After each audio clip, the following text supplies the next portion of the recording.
Olá pessoal, bom dia. Vamos lá para o nosso cafezinho de hoje. Nós encerramos, o livro de Tiago na semana passada.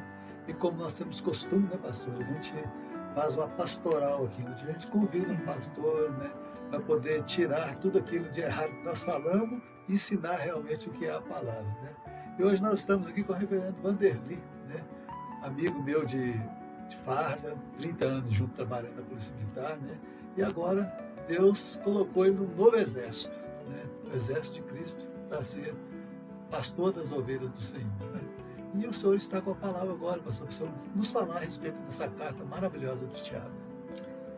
Olá, queridos, com alegria que nós recebemos o convite do presbítero Carlos, ter esse momento muito especial para nós, como sempre é, um momento de ler a palavra, de buscar uma maior proximidade com o nosso Senhor e Deus, através daquilo que Ele quer falar conosco.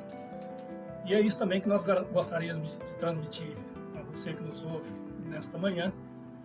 Nós vamos ler alguns versículos da Epístola de Tiago, e eu quero abordar apenas um ponto dessa epístola, que eu acho que vai trazer uma clareza assim, maior também para aquilo que nós queremos apresentar para a glória de Deus. Queridos, quando nós olhamos para a palavra do Senhor na Epístola de Tiago, eu gosto muito do que alguns comentaristas falam a respeito de uma associação dessa epístola com um livro vamos dizer assim, da sabedoria do Antigo Testamento, ou vamos dizer assim, o livro de Provérbios. É muito interessante a gente fazer essa leitura nessa perspectiva, porque são ensinamentos curtos, rápidos, que Tiago traz, e ele tem um viés muito próximo da sabedoria do Antigo Testamento. Nós vamos observar aqui um ponto importante a partir desse prisma que nós acabamos de apresentar, para que você também, quando você for ler a palavra do Senhor, no Novo Testamento a gente não tem propriamente um livro especial, vamos dizer assim, esse é a sabedoria. Talvez por isso até mesmo Lutero teve dificuldade para entender da epístola, porque Lutero, ele mesmo relata nos seus escritos, que ele tinha certa dificuldade com a epístola de Tiago e questionava, ele mesmo questionava por que essa epístola estava aqui no Novo Testamento. Mas se hoje nós olhamos para esse livro dessa maneira, nós vamos entender, como palavra de Deus e aquilo que Tiago escreveu à igreja, e foi bênção para a vida da igreja. E, queridos, eu quero trazer aqui, só para a gente entender, não é fazer correção, o presbítero Carlos foi muito bondoso na sua exposição aqui, mas é acrescentar aquilo que é necessário para a gente ir aprendendo ainda mais da palavra do Senhor. E no capítulo 1 começa dizendo: Tiago, servo de Deus e do Senhor Jesus Cristo, as 12 tribos que se encontram na dispersão, saudações. É muito interessante, porque primeiro nós vamos entender, e acredito que vocês já não vão esquecer daquilo que já foi apresentado na epístola, falou da vida de Tiago, e eu vou lembrar mais uma vez, porque Tiago foi um dos discípulos de Jesus e irmão de Jesus, que pastoreou a igreja de Jerusalém, nos primeiros séculos da igreja. Isso é importante porque, falando de sabedoria, nós não podemos esquecer que aquele que deu a resolução final no concílio de Jerusalém, o primeiro concílio, foi o escritor dessa epístola. Isso mostra que ele era o homem mais destacado naquele momento, além daqueles de Pedro e outros que estavam ali naquele momento, faziam parte daquele concílio. Então, quando Tiago traz a resolução do concílio de Jerusalém, Atos dos Apóstolos, capítulo 15, é exatamente porque ele tinha essa proeminência na igreja para falar nesse sentido e trazer aquela resolução a Paulo e a Barnabé, e depois encaminhar-se para o resto da missão. Então esse é o Tiago dessa epístola, servo de Deus e do Senhor Jesus Cristo, às 12 tribos. Uma pergunta importante aqui é a quem ele está escrevendo, porque quando nós tratamos de ensino de sabedoria, a gente precisa de entender o contexto da escrita, E o contexto é o contexto judaico, porque as 12 tribos, é claro que tem uma relação com os 12 apóstolos, de uma maneira diferenciada, mas no primeiro momento ele está escrevendo exatamente para os judeus, porque as 12 tribos são os filhos de Jacó. E é claro que, na perspectiva de Tiago, ele vai dar uma conotação, e aqui nós vamos ver em todo o seu escrito, a conotação da proximidade, ou vamos dizer assim, da continuidade do Antigo Testamento com o Novo Testamento. Para judeus que faziam parte da igreja e que precisavam ser instruídos na palavra do Senhor. Então, por isso ele escreve a essas 12 tribos na dispersão. E o ponto que gostaríamos de abordar nesta manhã é 1 Tiago, capítulo 1, versículo 5 ao versículo 8.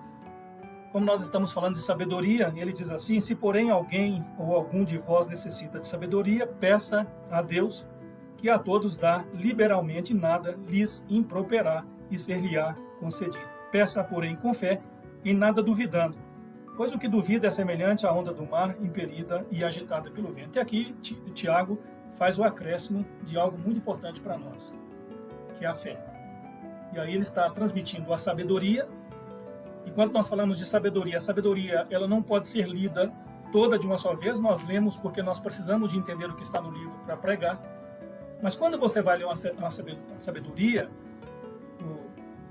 bom seria se você ler apenas um trecho. E como é sabedoria, você precisa de ficar meditando nessa sabedoria muito tempo até você entender o que Deus quer te ensinar e o que você pode aprender e colocar em prática. Então, quando eu vou ler sabedoria, eu preciso de ter essa percepção. Como é escrito curto, eu preciso também de aprender com o escrito curto e viver só aquilo.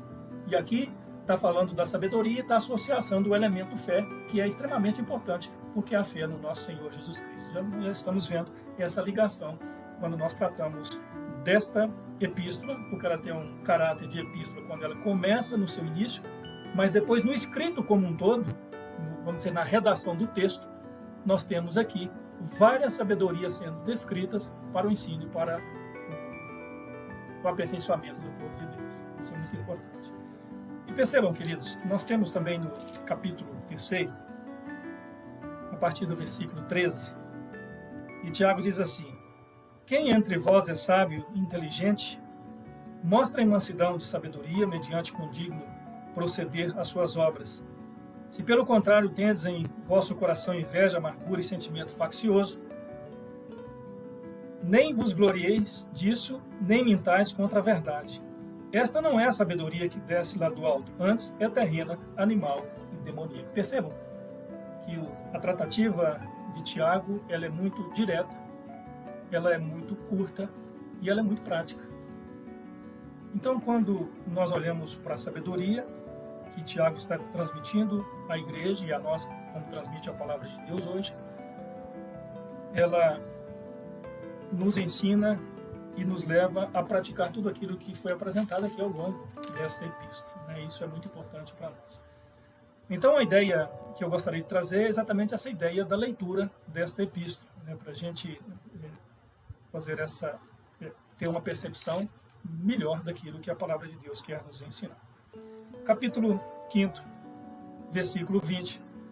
E aí Tiago, o versículo 19, Tiago diz assim: meus irmãos, se alguém entre vós se desviar da verdade, alguém o converter, sabei que aquele que converte o pecador do seu caminho errado, salvará da morte a alma dele e cobrirá multidão de pecados. Mais uma vez, Tiago toca no ponto da sabedoria e agora trazendo para aquele que conhece a palavra de Deus, precisa de transmitir essa mensagem para que as pessoas, mesmo sendo aqueles que já ouviram a mensagem e desviaram do caminho, nós precisamos de anunciar o Evangelho, orar por essas pessoas, para que elas mudem a sua posição e voltem imediatamente para Cristo Jesus, nosso Senhor.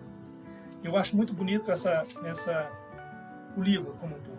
A palavra de Deus, e ela é uma palavra que, de fato, quando lemos, ela nos desafia bastante, e muito mais quando nós temos nela, vamos dizer assim, ensinos que trazem um conhecimento e que traz grandes desafios para nós, a igreja, de andar em retidão na presença de Deus. No dia que eu estava pregando a respeito da sabedoria, da sabedoria que ela vem do alto, né? Às vezes, muitas das vezes, o ser humano se apega à sua própria sabedoria terrena né, sem se preocupar com muita coisa que possa vir na sua vida também. E é interessante, irmão presbítero Carlos, tocar nesse ponto, né? E veja que a sabedoria do alto, ele faz uma diferenciação com a sabedoria terrena em aspectos muito práticos, muito rápidos. E de fato nós precisamos de aprender a discernir isso, né, para o nosso bom viver na presença do nosso Deus, né? E o nosso desejo é que essa palavra, né, com graça, com misericórdia, com o poder de Deus, sempre nos desafie a isso e alcance também o seu coração, né? Aqueles que estão ouvindo esse momento de devocional, também de culto, que assim a gente reconhece que é um momento de leitura, de oração, de nos entregar de fato a Deus, né? Que essa palavra possa desafiá-lo e possa orientar a igreja a caminhar nos caminhos de Deus. Amém. Que bênção, né? A gente poder receber uns ensinamentos aqui, breves ensinamentos, né? Se pudéssemos, a gente ficaria bem mais tempo aqui conversando, né, pastor, a respeito da palavra do nosso Deus.